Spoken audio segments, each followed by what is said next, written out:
Good evening everyone. बच्चों, हम पिछली क्लास में ये देखा था कि सेल की डिस्कवरी कैसे हुई है, किस तरीके से साइंटिस्ट ने सेल को प्लांट और एनिमल सेल में खोजा था। हमने ये समझा कि प्रोकैरियोटिक और यूकैरियोटिक सेल में डिफरेंसेस क्या है, प्लांट सेल और एनिमल सेल दोनों एक दूसरे से कैसे अलग हैं, सेलुलोज, हेमीसेलुलोज, पेक्टिन क्या होते हैं और लिग्निन क्या होते हैं।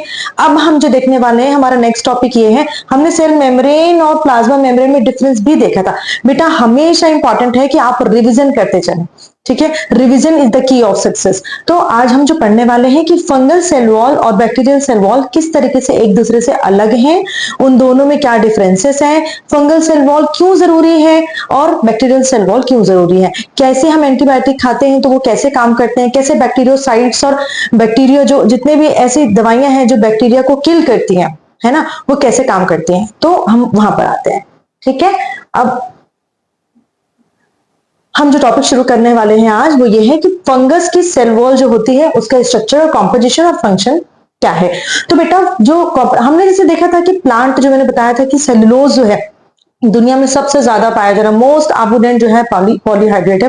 तो ये जो वैसे ही काइटिन जो है वो सेकंड मोस्ट पाया जाने वाला पॉलीसेकेराइड है। क्यों है? क्योंकि आपको पता है कि काइटिन कहाँ पाया जाता है। हमने देखा कि जो फंगस की सेल वॉल है ना, जो फंगस की सेल वॉल है ये आपको कहां पर मिलेगी, फंगस की सेल वॉल जो आपको मिलेगी वो किससे बनी हुई मिलती है, वो है काइटिन की बनी हुई होती है। तो बेटा ये जो काइटिन है ये एक्चुअली एक टाइप का बायोपॉलीमर है। और क्योंकि आपने देखा होगा कि सबसे ज्यादा अगर पॉपुलेशन प्लांट की है तो प्लांट के बाद जो आते हैं उसमें रहने वाले इंसेक्ट आते हैं, इंसेक्ट की पॉपुलेशन सबसे ज्यादा है। तो अगर आप देखेंगे कि जो मोलस्क है ना, जो मोलस्क के जो एक्सोस्केलेटन होता है, जो आपका एक्सोस्केलेटन बोलना चाहिए, जो मोलस्क की जो आउटर लेयर होती है, या जो आपके आर्थ्रोपोड्स हैं, तो आर्थ्रोपोड्स का सारा एक्सोस्केलेटन है, ये सब कुछ बेटा काइटिन से ही बना होता है।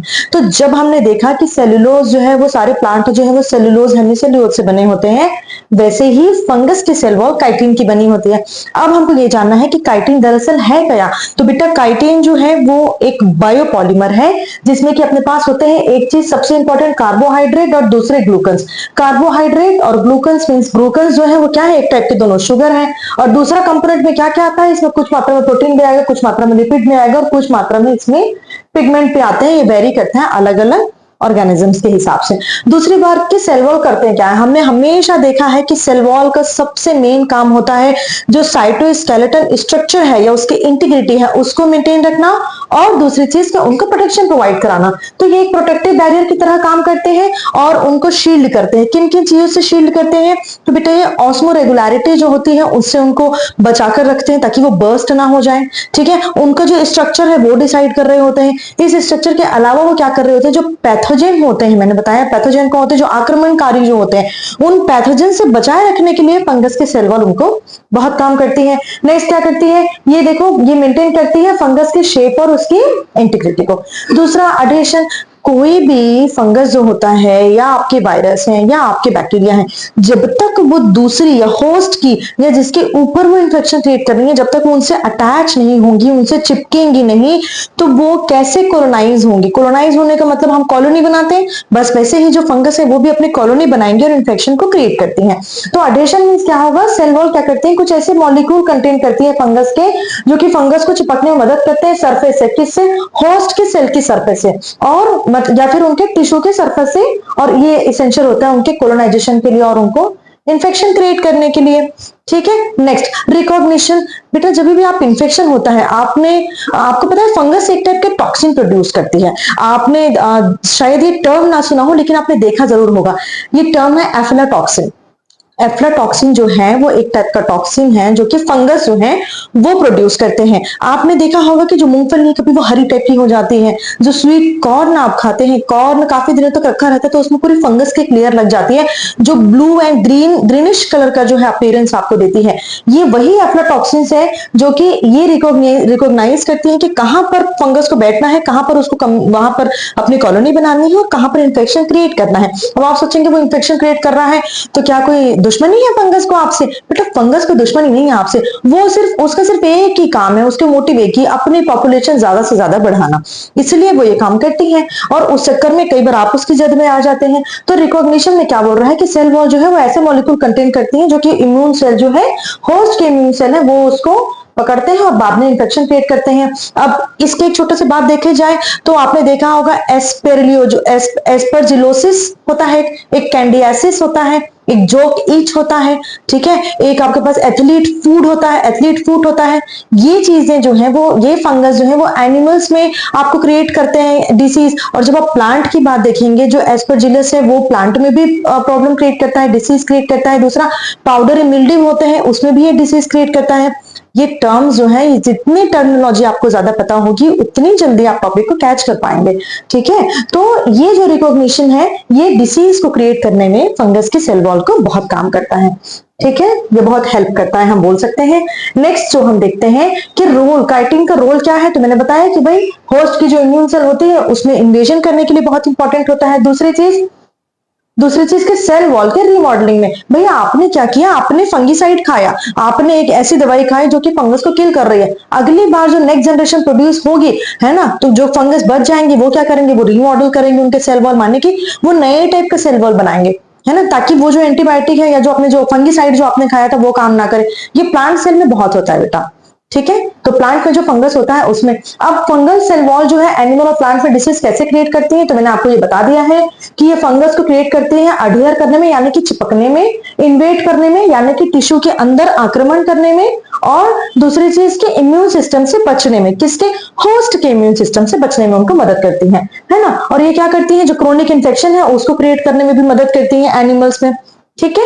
दूसरी चीज प्लांट डिसीज में भी क्या करती है, ये प्लांट डिसीज में सेम ही इनका काम है। इसमें एक चीज ये है कि टॉक्सिन्स प्रोड्यूस करती हैं। ये टॉक्सिन्स, वही टॉक्सिन्स की बात है जो मैं आपको बता रही थी, एफ्लाटॉक्सिन्स, ठीक है। तो ये टॉक्सिन क्रिएट करते हैं और प्लांट की जो सेल्स हैं उनको किल करते हैं और इन्फेक्शन को क्रिएट करते हैं, ठीक है। अब फंगस की सेल वॉल में, फंगस की सेल वॉल में ये जो आपको स्ट्रक्चर दिख रहा है यहाँ पर, है ना, ये हो गई आपकी प्लाज्मा मेम्ब्रेन, ठीक है, प्लाज्मा मेम्ब्रेन जो है ये।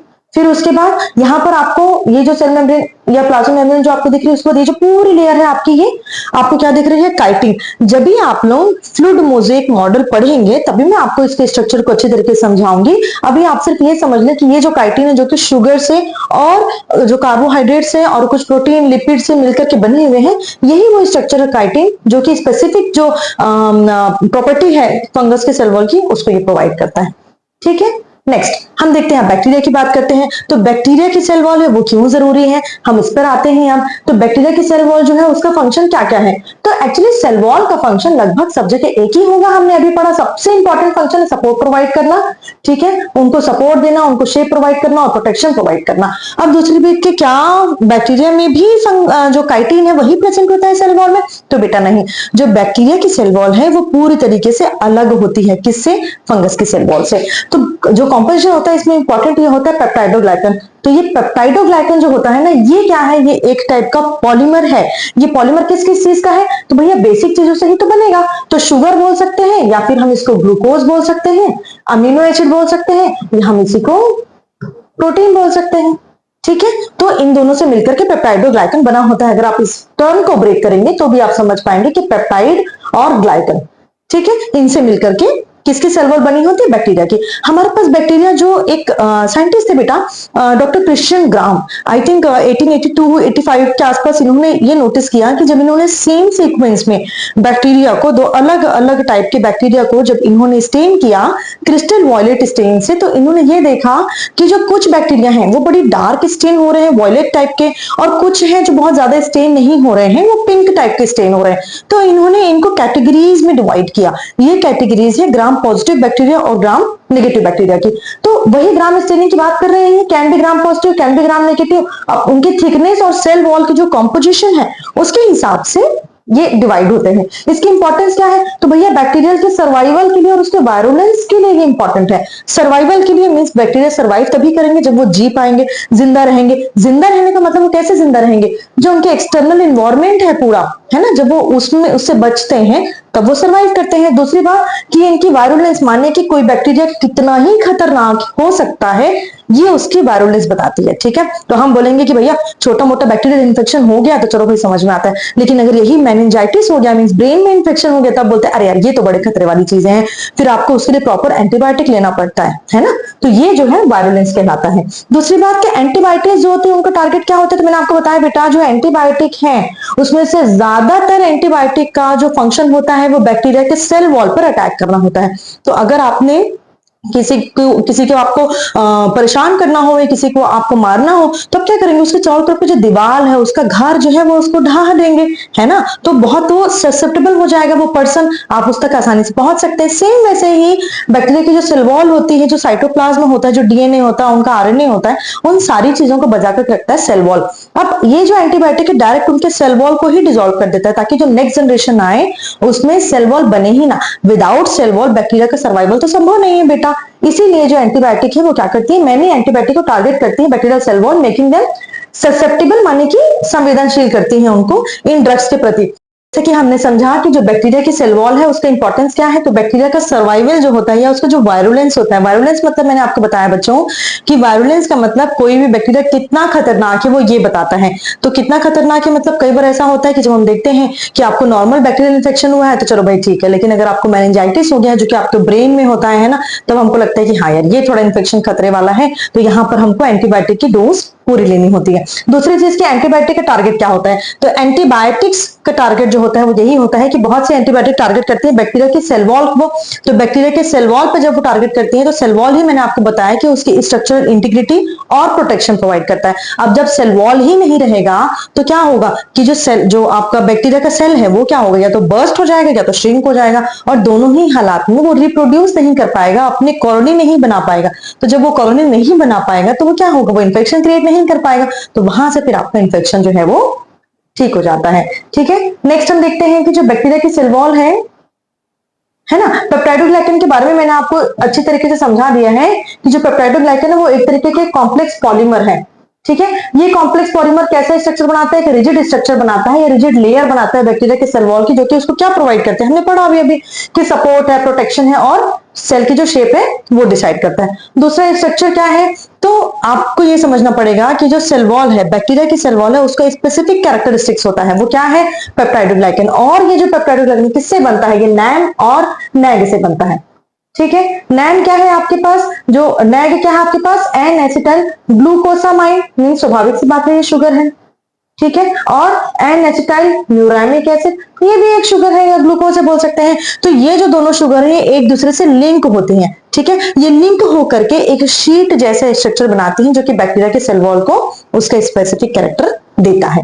ठीक है, फंक्शन में हम देखेंगे क्या है कि स्ट्रक्चरल सपोर्ट प्रोवाइड करता है, प्रोटेक्शन प्रोवाइड करता है, माने कि सेल वॉल है उसको शील्ड प्रोवाइड करता है। किससे किससे शील्ड प्रोवाइड करेगा, तो जो पैथोजेंस होते हैं, इन्वायरमेंटल जो इन्फेक्शंस होते हैं ना, या जो इन्वायरमेंटल उसका जो इन्वायरमेंट होता है, सेल का इन्वायरमेंट, उससे पैथोजन से उसकी रक्षा करते हैं। दूसरा जो भी वहां का मीडियम है उससे उसको प्रोटेक्शन करते हैं।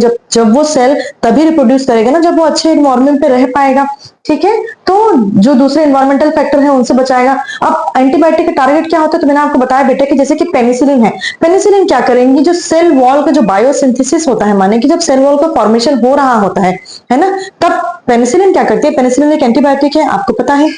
ये जो सेल वॉल के बायोसिंथेसिस के समय में जो पेप्टाइडोग्लाइकन है, पेप्टाइडोग्लाइकन का जो क्रॉस लिंकिंग होती है उनके बीच में, नैम और नैग के बीच में, इसी क्रॉस लिंकिंग को ब्रेक कर देता है कौन, पेनिसिलिन। तो जब ये ब्रेक कर देगा तो ग्राम पॉजिटिव बैक्टीरिया जो होते हैं उसमें सबसे ज्यादा जो हमने देखा कि क्या होते हैं, पेप्टाइडोग्लाइकन सबसे ज्यादा होता है, उसमें लेयर में अरेंज होता है।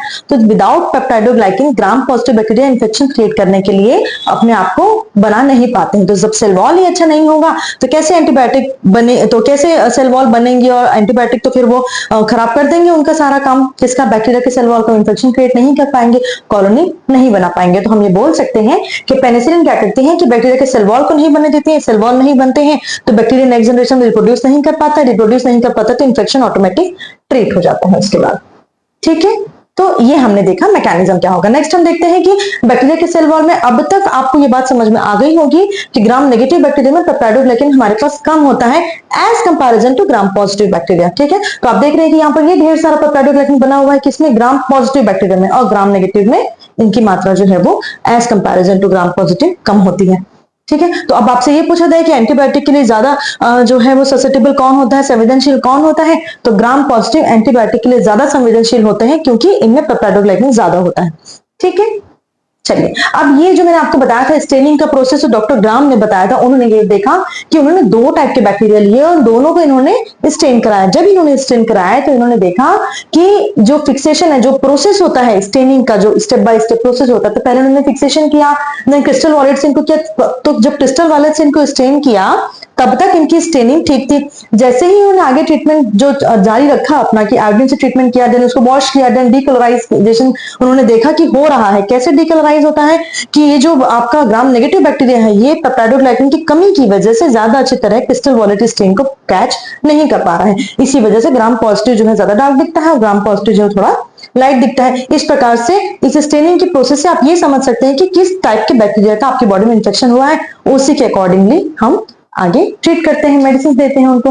ठीक है, तो अब ये तो बताने वाली बात नहीं है, मुझे लगता है यहां तक तो आपको ये समझ में आ गई होंगी कि जिसके पास पेप्टाइडोग्लाइकन की लेयर ज्यादा होगी या थिक पेप्टाइड, वो क्या आपको क्या होगा, ग्राम पॉजिटिव बैक्टीरिया होगा। ये रिटेन करेगा अपने पास, ज्यादा रखिएगा क्रिस्टल वॉलेट के स्टेन को as comparison to gram negative bacteria. Example के तौर पर आप देख सकते हैं कि स्टेफाइलोकोकस ऑरियस है, ठीक है, स्ट्रेप्टोकोकस निमोनिया है जो कि निमोनिया क्रिएट करता है, और बैसिलस जो है सबटिलस है। अब मैंने आपको बता दिया कि ग्राम पॉजिटिव बैक्टीरिया क्यों सेंसिटिव होते हैं एंटीबायोटिक के लिए, क्योंकि उसमें बहुत ज्यादा क्या होती है, पेप्टाइडोग्लाइकन की लेयर होती है। ठीक है, ग्राम नेगेटिव बैक्टीरिया सेम उसका अपोजिट है, क्योंकि इसमें थिन पेप्टाइडोग्लाइकन लेयर है और उसके आउटर मेम्ब्रेन में क्रिस्टल वॉलेट स्टेन को कम कैच करता है। इस ई कोलाई जो होता है आपके जो स्टमक में एक जो बैक्टीरिया प्रेजेंट होता है ई कोलाई, वो होता है साल्मोनेला एंटेरिका है और स्यूडोमोनास आर्जिनोसा है। ये सेंसिटिविटी एंटीबायोटिक्स की इसकी कम होती है as comparison to gram positive bacteria, क्योंकि ये रेसिस्टेंट ज्यादा होते हैं, क्योंकि इसमें पेप्टाइडोग्लाइकन की लेयर जो है वो कम होती है। ठीक है, नेक्स्ट,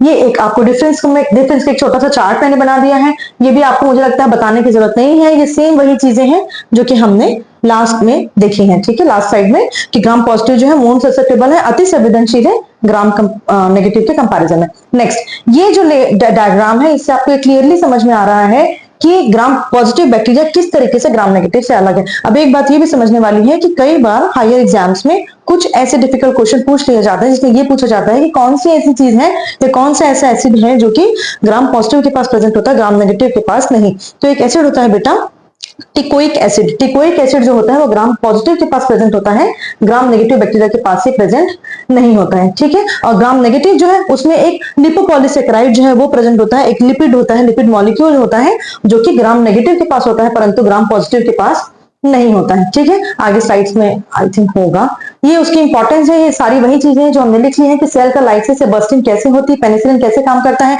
सेफेलोस्पोरिन, सारे एंटीबायोटिक का मैकेनिज्म क्या है। अब आप यहाँ पर ये समझ पा रहे होंगे कि सेल वॉल कितना ज्यादा जरूरी है किसी बैक्टीरिया के लिए और सेम वैसे ही फंगस के लिए। ओके, नेक्स्ट, तो बेटा ये एक छोटा सा फाइटिंग का सीन है जहां पर हम ये देख पा रहे हैं कि जब आपकी जो सेल वॉल होती है ना, बैक्टीरिया की सेल वॉल, अगर वो खुद को रीमॉडल कर लेती है, अगर आपने एंटीबायोटिक का मिसयूज किया है तो एंटीबायोटिक जो बैक्टीरिया की सेल वॉल है वो खुद को रीमॉडल करेगी, और अगर आपने अच्छे एंटीबायोटिक बनाए हैं तो एंटीबायोटिक विन हो जाता है या तो आपका बैक्टीरियल इन्फेक्शन विन हो जाता है। तो दोनों में से कोई एक चीज तो विन होती ही होती है। ये डिपेंड करता है आपकी इम्यूनिटी के ऊपर और उस एंटीबायोटिक की वर्किंग मैकेनिज्म के ऊपर। ठीक है, नेक्स्ट, ये जो मैंने एक छोटा सा डायग्राम पुट कर दिया है अवतार का, शायद आप समझ पा रहे होंगे कि इस टाइप की फाइटिंग होती है जब आप एंटीबायोटिक बहुत ज्यादा लेते हैं शरीर में, और तो आप देखते हैं कि जो बैक्टीरिया है उनका लाइसिस हो रहा है क्योंकि बैक्टीरिया के सेल हैं वो बर्स्ट हो जाते हैं।